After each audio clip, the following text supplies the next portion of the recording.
The nation's famous heir was caught in a car with a woman, engaging in scandalous behavior. His girlfriend, however, remained calm. Yes, the woman in the picture is me. I was fuming with rage, but she just smiled. Well, since we've been caught, I guess I'll have to go home and get engaged to him. You'll have to bear with it for a while. After all, he was my unforgettable first love, and I chased him for a long time. After leaving her, I turned all my energy toward my acting career. From a poor substitute actor, I rose to become the lead in a blockbuster drama. She came to the celebration banquet, her eyes no longer filled with arrogance. Who would have thought you'd make it too? Am I still the treasure of your heart? I blew on the tea I held and replied calmly. No, you're overthinking it. You're nothing more than a stain on my life. Chapter 1. You said, with all his money, why does he need to seek excitement in a car?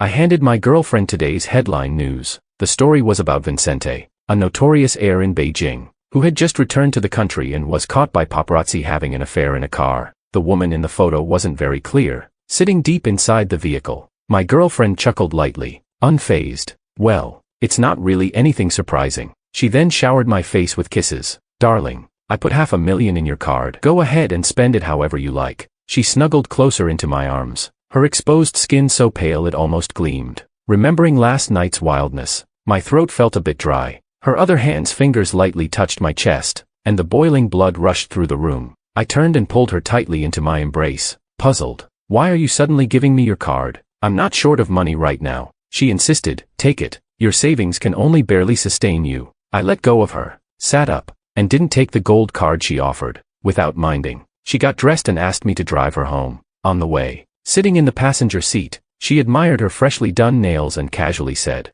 "Oh, I forgot to tell you, I might be getting engaged." My heart skipped a beat, and I tightened my grip on the steering wheel. Are your parents pushing you? Let me prepare, and I'll go meet them. She shook her head and smiled. You misunderstood. The person I'm getting engaged to isn't you. Vincente has returned, and we grew up together. If I'm going to marry anyone, it can only be him. As for my things at your place, I'm too lazy to pack them. You deal with them however you like. I could hardly believe what I was hearing. The guy from the news today, he plays so dirty. Are you crazy?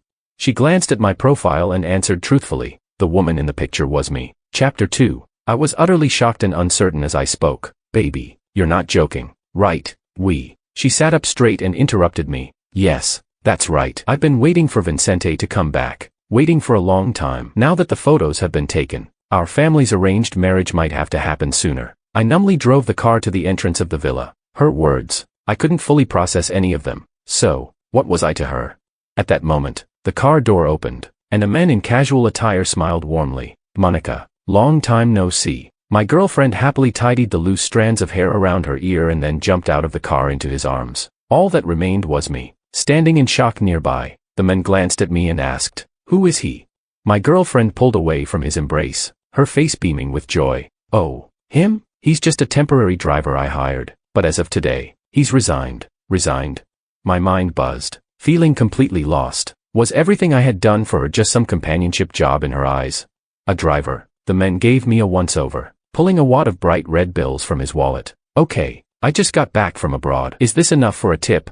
Her affectionate gaze never left him. I think I finally understood her message. I had foolishly thought she was the one destined for me, but in reality, I was just a pawn in their rich family's game. My throat tightened as I stepped out of the car and tossed the keys to her fiancé. "No need. Park it yourself." He didn't react in time, and the car keys slipped from his wrist, landing on the ground. His face darkened immediately, and he ordered, "Pick them up." My girlfriend grabbed his arm and scolded me. "What are you throwing a tantrum for? Aren't you an adult? Show some manners. Apologize to Vincente right now, or don't bother seeing me again." I nodded. "Okay, then let's not see each other again." Chapter 3. The villa was built halfway up the mountain, and it was hard to catch a taxi nearby. I walked alone down the mountain road, the winter wind as sharp as a knife, cutting into my face painfully. A familiar red sports car pulled up beside me, honking twice. The window rolled down, revealing Vincente's smug face. "Your name's Cameron, right? I've done some research on you." My eyelid twitched. "So what?" He pointed at his watch with one finger. "Limited edition. 13 million. Just a toy for me. And your parents run a little hole-in-the-wall restaurant in some small town. Yet they gave birth to you. A leech trying to live off a woman. It's disgusting. The life we lead is something you can't even imagine. Doing nothing. I still make tens of millions in passive income every month. Got it? I don't want you seeing Monica again, or your family might not be able to handle the consequences." I clenched my fists. Try touching my family, and see what happens. He gave me a contemptuous look before sharply turning the steering wheel and driving back toward the villa. Monica was born into a wealthy family, a dazzling princess in the social circles of Beijing. The gap between people was decided from birth. Being with her was never something I could have pursued on my own. The first time I met her was just after I graduated from university. I had no connections, no resources. Every day, I went from one film set to another with my resume, hoping for a chance to be an extra. Luckily, I finally got the opportunity to play a corpse. To nail the role, I exaggeratedly practiced dying from a gunshot in a corner. As I dramatically collapsed to the ground, I suddenly heard a scream behind me. Are you okay? Embarrassed, I got up and saw a stunningly beautiful face. Her long lashes fluttered, and she looked startled, like a frightened kitten. At that moment, I thought, how can someone be so beautiful? Flustered, I explained myself, and she burst into laughter, dimples appearing. You've got a nosebleed. At that moment, a group of people from the director's team rushed over. They were probably looking for her. She waved them off, and the director's gaze landed on me. His eyes lit up. Are you with the crew? You've got a good look. Take him to makeup and let him audition for the third male lead. Because of her, my daily pay jumped from 200 to 1,000, and I even got a lot of speaking lines. After the audition, I planned to find her to thank her. A few veteran extras stopped me and warned, pretty boy, licking boots. You think you can get close to Monica too? You want to climb the ladder? Look in the mirror first. You think she'd be interested in you? I froze, and that's when I learned her name. Her father's name was even more famous, echoing like thunder in my ears. A luxury motorhome was parked not far away. I glanced at her from afar and silently mouthed, thank you. On the last day of filming, as we wrapped up, she surprisingly sat down next to me with a boxed meal from the crew and mumbled, you've already eaten 2 boxes. Is it really that good? Chapter 4. I stared at her, forgetting to swallow the food in my mouth. She tried a small bite, pouting, not good. She was being playful, acting cute, teasing me. At that moment, would I still be a man if I held back? I boldly put down my meal and warmly invited this princess of the Beijing elite to have some spicy hot pot. At the table, things were a bit awkward. She stared at the chopsticks on the table but didn't make a move. Feeling anxious, I pulled out a pair of clean chopsticks from my bag and handed them to her. Only then did she accept them with a smile, and her eyes sparkled as she began to eat. Seizing the opportunity, I sincerely thanked her. After all, it was because of our chance encounter that I had been given such a rare opportunity. I thought that after this meal, our lives would never cross again, but I was wrong. She came up with all kinds of wild excuses to meet me. Things like her bike chain breaking, not being able to catch a taxi in the middle of nowhere, setting the kitchen on fire while frying an egg, or a strange man following her, begging me to come to her rescue. Even though I knew these things couldn't possibly happen to her, I still went. When she rested her head on my shoulder, I trembled slightly. I knew then, I was falling for her. Chapter 5. After that, we were together for 3 whole years. I always put her first, constantly worried that I wasn't doing enough for her, afraid she would feel wronged. More often than not, she didn't act like a spoiled rich girl but more like a clingy, adorable girlfriend, a true treasure. I would often wake up laughing from my dreams. To make things easier when it came time to meet her parents, I worked tirelessly. Every acting opportunity one got, I cherished like it was gold. I pored over every detail of the scripts, rehearsed each line repeatedly. I even controlled my diet for hours just for a few seconds of screen time. Yes, I wanted to prove myself. Even if she lost everything one day, I'd still be able to give her the world. In my eyes, our relationship was stable, passionate, and full of excitement. But on one otherwise ordinary morning, she told me she was getting engaged. Chapter 6. Back home, I sank into the couch, taking a deep breath. A sour feeling spread through my chest, indescribable. I couldn't spit it out, nor could I swallow it. What a miserable feeling. Her designer clothes and bags filled the closet, and I was wondering what to do with them. Then, Director Zhang called, complaining, Cameron, don't bother coming tomorrow. I'm cutting all your scenes out. What bad luck. With that, he hung up on me. Frantically, I called him back, only to find that he had blocked me. I had poured so much effort into this role, making thorough preparations. I could confidently say no one understood the character better than I did. After asking several acquaintances, I finally tracked down where Director Zhang was. When I arrived at the bar, they had already had quite a bit to drink. To my surprise, Monica and her fiancé were there too. Her long, fair legs crossed elegantly, her eyes slightly hazy, and a faint smile on her red lips. She greeted me first. Hey, didn't we agree never to meet again? Vincente wrapped his arm around her shoulders, staking his claim. Isn't this the guy playing the third male lead, begging directors left and right for scraps? The people around him must have caught the coldness in his voice, and they all began to mock me. These days, young actors will stoop to anything for a role. Can't find an actor from the D list. I've got tons of them on my WeChat. Look at him. Such a pretty boy. Say a few sweet words, and I might just introduce him to some wealthy women. Alright, cut him some slack. I think he's from Director Zhang's crew. Let's do the director a favor and let him stay to pour drinks. Otherwise, he might start crying later. Laughter followed, loud and full of undisguised ridicule and scorn. Chapter 7. Director Zhang, embarrassed, called me aside and whispered, "Are you out of your mind? Get lost, now." I met Vincente's amused gaze. At this point, how could I not understand? This was all his doing.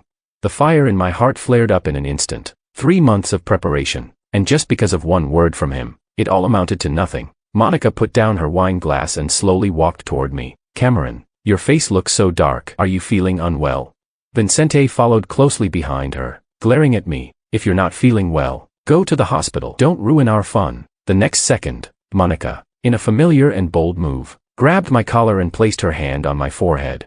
The smell of alcohol hit my nose. She was drunk. "Huh, you're not running a fever. You're still cooler than me." Vincente quickly wrapped his arm around her waist, pulling her back to him. "Monica, I'll get jealous. You wouldn't like him, would you?" I hesitated for a moment. Those sweet memories spun in my mind. Everything we shared, how could any of it have been fake? Maybe, just maybe, she was temporarily confused. Could I forgive her? If she made her feelings clear now, I might reconsider. But in the next moment, she playfully stood on her toes and kissed Vincente on the cheek. How could I possibly like him? "Vincente, you know how much I missed you all these years without you." Then she turned to me. "A poor man's affection is worth the least. Cameron, you didn't take it seriously, did you?" How could I take it seriously? I forced a smile, shaking my head. "You're not worth it," I repeated. "Yes, not worth it." Chapter 8. That night, I sat in my empty apartment, staring into space. I didn't know how much time passed before I finally snapped out of it. Including her in my future plans, what a delusion. Pulling myself together, I headed to the company to sign some contracts. As I walked by, my colleagues shot me strange glances. The vice president called me into his office and handed me a new notice. "Cameron, here's the thing. There aren't any suitable roles for you right now, but there's a variety show." A variety show?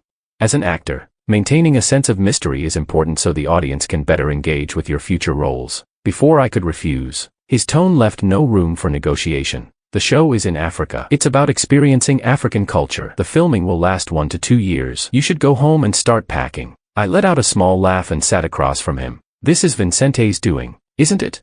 He pressed his lips together. "Cameron, this is a valuable opportunity. Don't be ungrateful. Let's terminate the contract." I stood up. "I'll pay the penalty according to the original agreement. For an actor, these young years are the most important. Going to Africa or being sidelined, it made no difference. Quitting still left me with opportunities. Compromising would make it much harder to come back. I packed my things and left the company. I knew it was a bit pathetic, but Vincente wasn't the only one waiting to see me fail. As I reached the front of my building, 2 drunk men holding beer bottles walked up to me. Without a word, they bumped into me, deliberately letting the bottles slip from their hands. The sound of glass shattering echoed in the air. "Are you blind? Pay for my beer."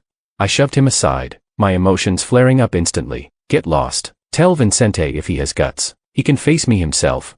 The 2 men exchanged a glance, and any sign of drunkenness vanished. They quickly pinned me to the ground. My face was pressed hard against the broken glass, and the smell of blood filled the air. "You think you're worthy of saying his name? Know your place." They kicked me a few more times before leaving. I had no chance against these trained bodyguards. Leaning against the wall, I made my way back inside and dug out some disinfectant. Fortunately, the wounds on my face weren't too deep. They'd heal. But just then, I got a call from my parents. They asked if I had offended someone. Today, a group of unfamiliar faces had shown up at their little restaurant, asking about me. They ate a lot but didn't pay, saying to put it on my tab. I gritted my teeth so hard they nearly cracked, but I told them it was just a few old friends and not to worry. I knew this was Vincente's warning. He was letting me know that crushing me was as easy as crushing an ant. My life was something he could toy with at his whim. He could create endless problems for me, make my life miserable. After treating my wounds, I saw someone had posted a casting notice in a group chat. They urgently needed a good-looking male actor with some experience. Someone willing to jump into an icy river for an underwater scene.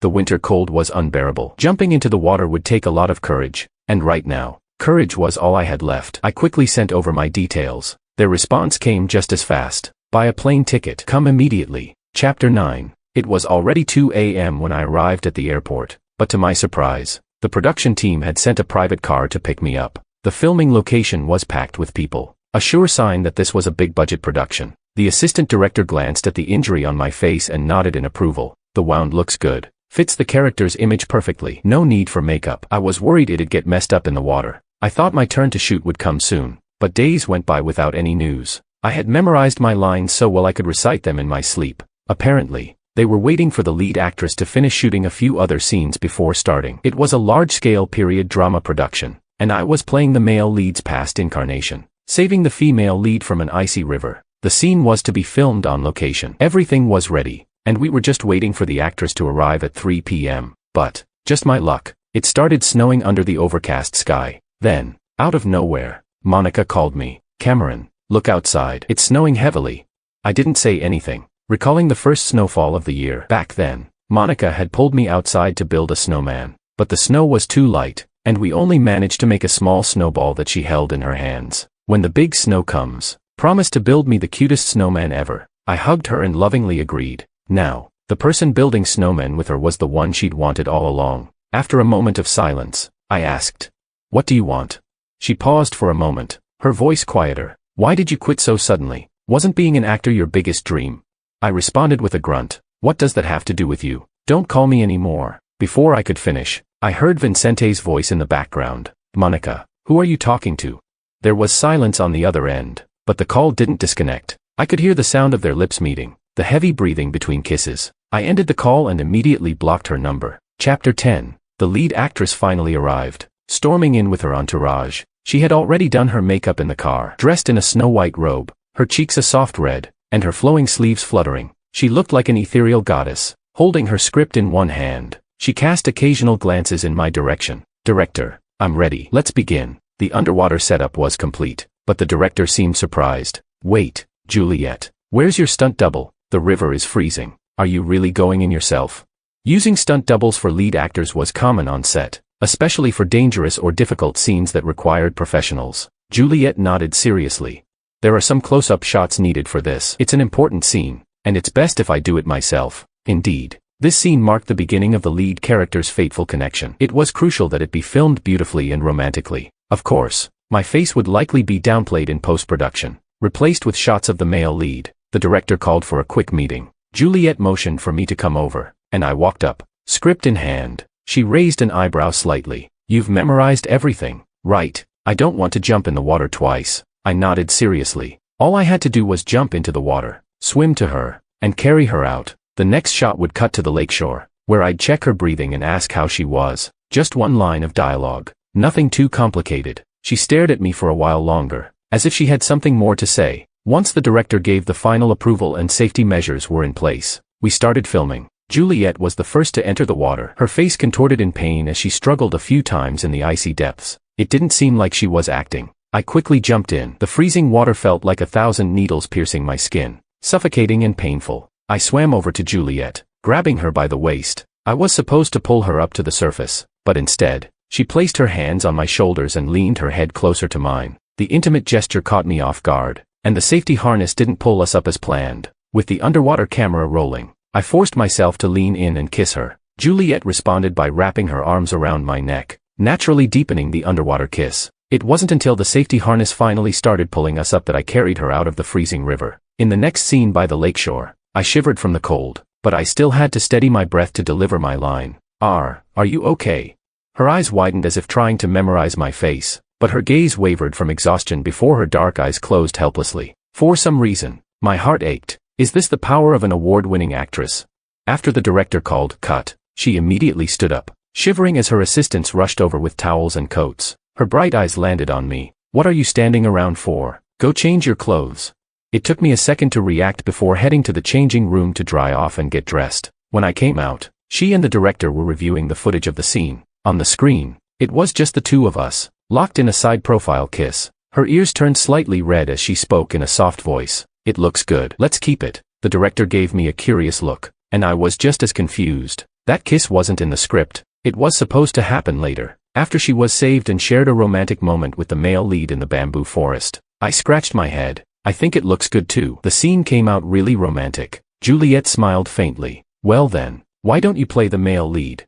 Chapter 11. I thought Juliet was joking, but the director didn't say anything. This was the largest film studio in the country, and even late at night, many restaurants were still brightly lit. Juliet had that first love face, pure and warm. In person, she was even more beautiful than in her films. To have won a Best Actress award at such a young age, I honestly admired her. She sat across from me, holding her cup of water, taking a small sip, and looking at me with a complex expression. Actually, the male lead of this film was originally intended for you. I was confused. A film like this would usually cast a top-tier actor. How could it have been me?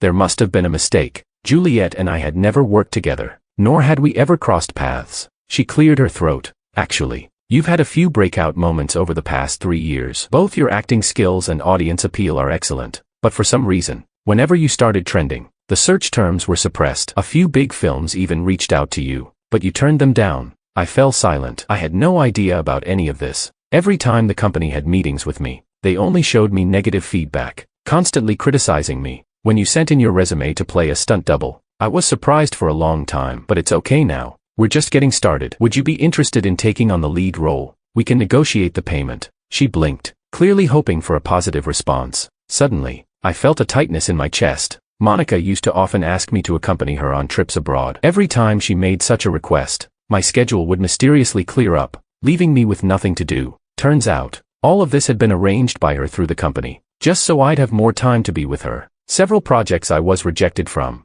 mocked for, criticized for, had been part of this setup. Negative reviews poured in, tearing apart my acting skills. At one point, I even doubted whether I was working hard enough or if I was truly lacking, but I never imagined it was her orchestrating the smear campaign against me. What did she really think of me? I was so angry. I'd been foolishly worrying about losing her, fantasizing about a future with her. Juliet's long lashes lowered slightly, and she asked with a hint of regret, "Is it because your girlfriend doesn't agree?" It wasn't a secret that Monica was my girlfriend, but I knew that many people secretly thought of me as her kept man, not truly her boyfriend. I shook my head and smiled bitterly. Being part of this project would be an honor. I'll study the script carefully. Her eyes lit up, and she extended her hand. Then here's to a successful collaboration. I smiled back and shook her hand, but then my phone rang. Apologetically, I glanced at Juliet and answered the call from an unknown number. On the other end, Monica's voice sounded soft and tired, with a hint of frustration. "Cameron, you've grown bold, haven't you? How dare you block me?" Chapter 12. I took a deep breath. In the past, when she would pout or act cute, I'd soften immediately, but this time, I really wanted to end things with her for good. Yet here she was, casually calling me again. I laid it out clearly. "Yeah, we shouldn't be in touch anymore." She paused for 2 seconds, her tone turning annoyed. "Where are you?" Juliet was fiddling with her phone, but she subtly shifted her chair closer to me. I looked out the window at the increasingly heavy snowfall and muttered, "Monica, you're getting married." She chuckled lightly, her tone relaxed. "Hey, are you really mad? I'm just staying at home for now. It's not like I'm actually leaving you." So, she wanted her perfect, unforgettable first love, husband, and me as her backup. I couldn't help but stand up abruptly and confront her. "You think you can just keep me around like some D-list actor you're sponsoring? Enough. Don't call me again. I don't want to see you anymore." Juliet jumped slightly at my sudden movement. "Cameron, your hand." In my frustration, I had knocked over a water glass, cutting my hand in the process. Monica fell silent for a few seconds, then her voice turned cold. "Who's in bed with you?"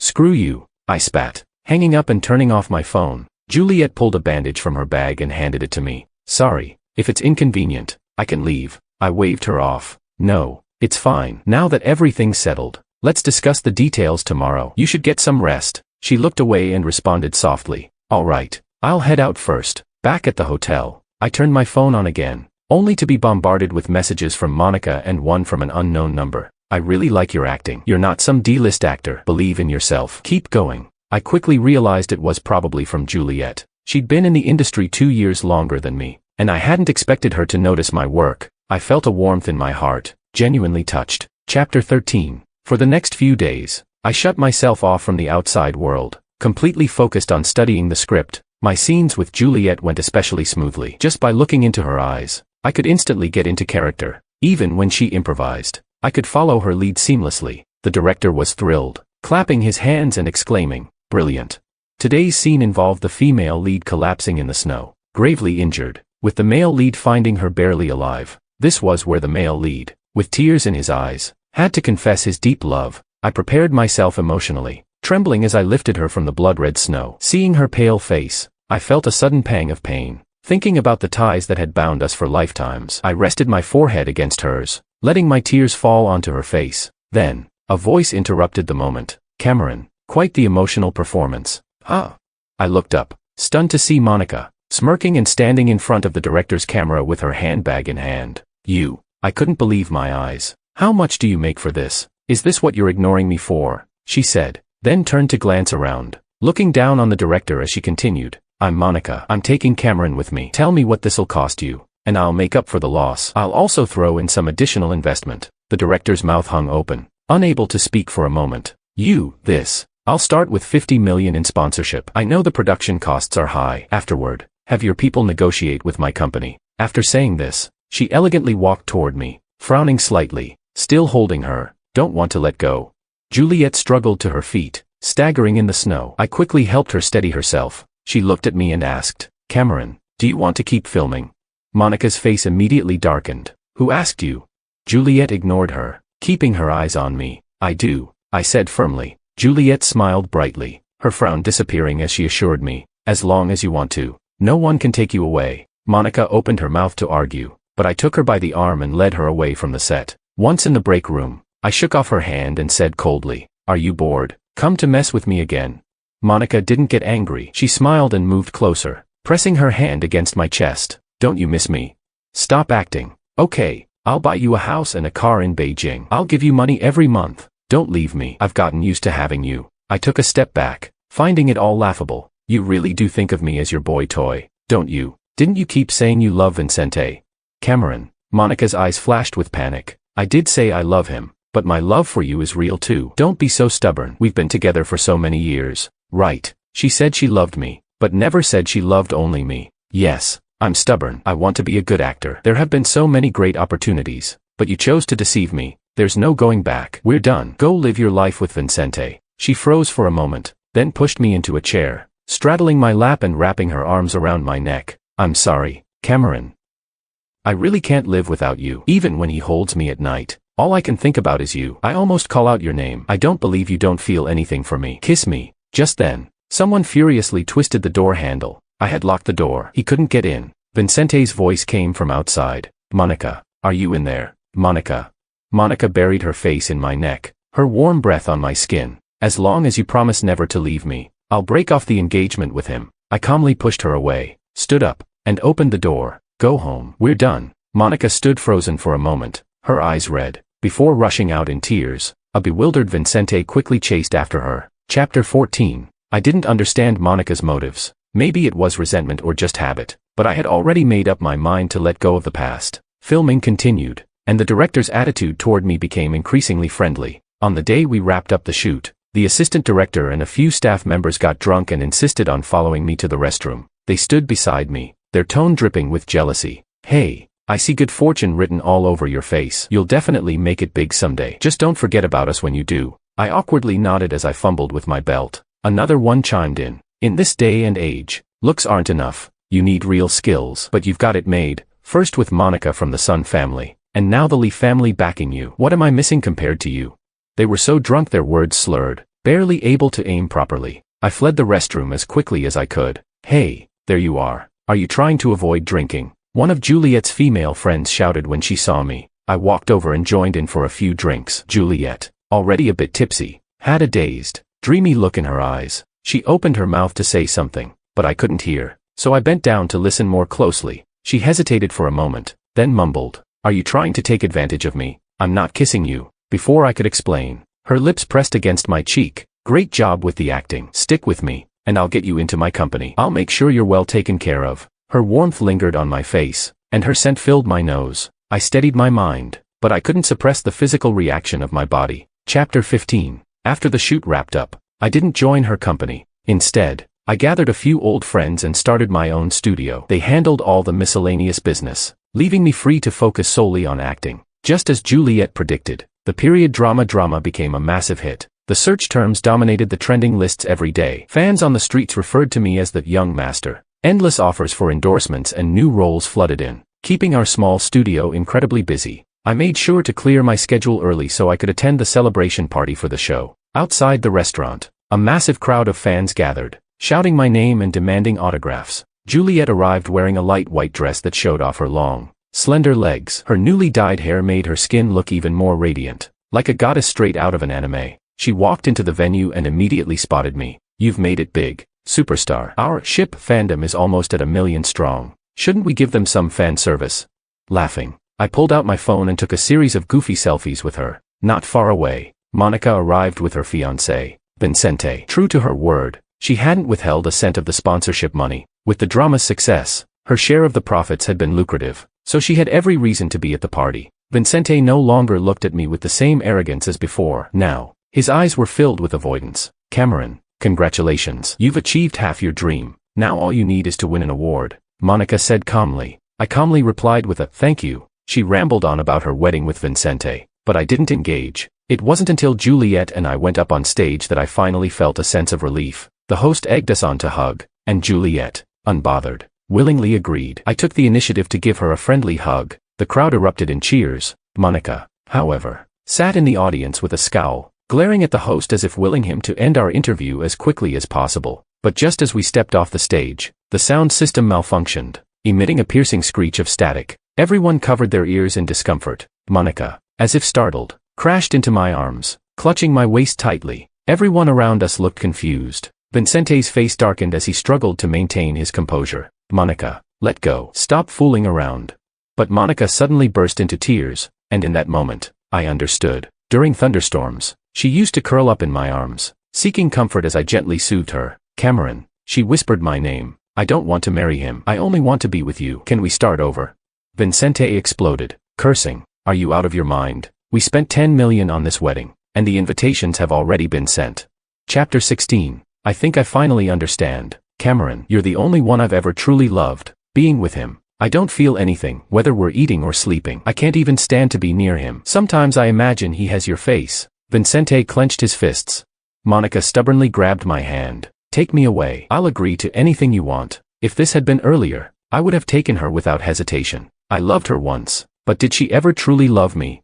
The answer was no. I slowly pulled my hand away from hers, shaking my head. "Don't touch me, you're filthy." Tears streamed down her rosy cheeks as she walked away from the party, her steps unsteady. I watched her go, but I didn't follow. Chapter 17. For a long time after, I didn't hear anything about Monica, but her father came to see me once. "She broke off her engagement with Vincente because of you. Come marry into our family, and take good care of Monica. We won't treat you badly." He had a mild manner, dressed simply, but his tone carried an undeniable coldness. Also, "Stop acting. The Sun family can't afford to lose face. After the wedding, you'll stay home, and I'll find someone to teach you what to do. There's a new car parked outside. Consider it a welcome gift. Go cheer her up. She hasn't been in a good state lately." He placed the keys on the table, waiting for me to respond. I picked up the keys and headed for the door. "I'll see her, but after this, I don't want you to bother me again." His expression darkened immediately, his lips moving to say something, but before he could speak, I had already left. It was a brand new black McLaren GT, the license plate not even installed yet. Monica was sitting in the passenger seat. The moment she saw me, her eyes lit up with joy. "Cameron, I knew you'd come. I just knew." It turns out she had been waiting here all along. That saved me the trouble of going to find her. I calmly placed the car key on the driver's seat. Some things, once they happen, can't be fixed. "I still feel disgusted. When you chose him back then, I went through hell. I don't want to go through that again. I was the one you left behind first. So, don't wait for me. It's pointless." Monica's eyes turned red instantly, and she lowered her head hastily before getting out of the car and running toward me. She opened her arms, trying to hug me. I stepped back. "I'm sorry. I was wrong." She shook her head in pain. "I shouldn't have been so selfish, getting involved with Vincente like that. I never thought there'd be a day when you'd truly leave me." I noticed a car slowly approaching behind her. I walked past her and stopped Juliet's car. "Can you give me a ride?" Juliet glanced at Monica, then at me, and waved me in. "Hop in." In the rearview mirror, Monica stood there for a moment before slowly sinking to the ground. As my emotions settled, I asked Juliet, "Where are we going?" The soft light traced the gentle contours of her face, even without makeup. She looked stunning. "I've got a good script in hand. I was thinking we could talk about it." I nodded and teased, "Do we have another love scene?" She pouted. "What else? You think you can play my son?" I laughed. "I can play anything." She rolled her eyes playfully. A few days later, paparazzi snapped photos of us in the car together, and we ended up trending online. Fans flooded social media, begging for confirmation. I publicly clarified that we were planning a second collaboration and expressed hope that it would go well. Not long after, Juliet messaged me, didn't we agree to keep it a secret? I leaned back in my chair, chuckling. After a moment of thought, I posted a new update and tagged her. If we get a second, third, or endless collaborations, would you be up for it? The post exploded quickly. Fans went wild, commenting, wait, am I seeing things? Or is Cameron confessing? Oh my god, I think I just shipped a real CP. Hours passed, and Juliet still hadn't responded. I felt a bit anxious. She liked me, right? Otherwise, she wouldn't have driven all the way from the film set, pretending it was a coincidence. After hearing that I had met with Monica's father, when I stopped her car, she had seemed nervous. That evening, I couldn't hold back anymore and gave her a call. She picked up but didn't say anything. I cleared my throat. So, have you made up your mind? Are you up for it? She laughed softly. Come find me, and I'll tell you. My heart raced as I rushed out the door. On the way, I rehearsed a long, heartfelt confession in my head, but after just one sentence, she said yes.